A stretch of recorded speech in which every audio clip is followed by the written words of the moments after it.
Hurricane Ian is exposing a flood insurance nightmare. Consumer investigator Shannon Bacon joins us now to explain, and this is just a sad reality for so many people. Jennifer, it's a tragic situation. Many of us are still struggling to afford and to pay for our traditional homeowners insurance, and some are now finding out that that insurance, though, does not cover the damage that they have suffered from Hurricane Ian. And that's because a typical policy does not cover the damage caused by flooding. And I want you to look at the flooding there. It's just so horrific, so sad, and these people, their homeowners insurance would not cover the damage. They would have to have a separate policy, and a lot of folks just didn't realize that.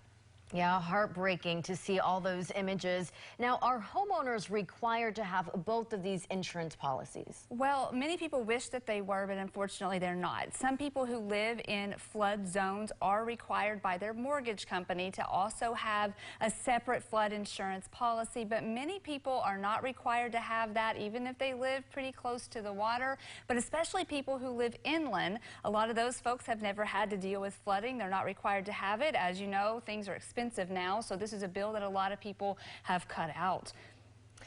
You see the images. Some people have lost virtually everything that they had.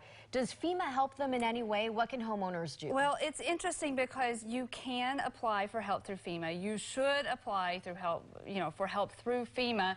But FEMA, I've been looking into that, and most people get about $5,000. This is the aid from FEMA, not the flood insurance that is also administered through FEMA. So it's a very difficult situation. You're only scratching the surface of this issue right now. What do you have for us later on at 5? Well, Jennifer, I've been digging into the information and the data. I found that 85% of Floridians had just dropped their flood insurance right before the storm, just last year. So coming up at 5, I'm going to have a breakdown of the Tampa Bay area counties that were hit the hardest and the percentages of the policies that people have dropped to get an idea of how big the situation is here in our area. Yeah, a huge impact to so many people out there. Thank you so much, Shannon.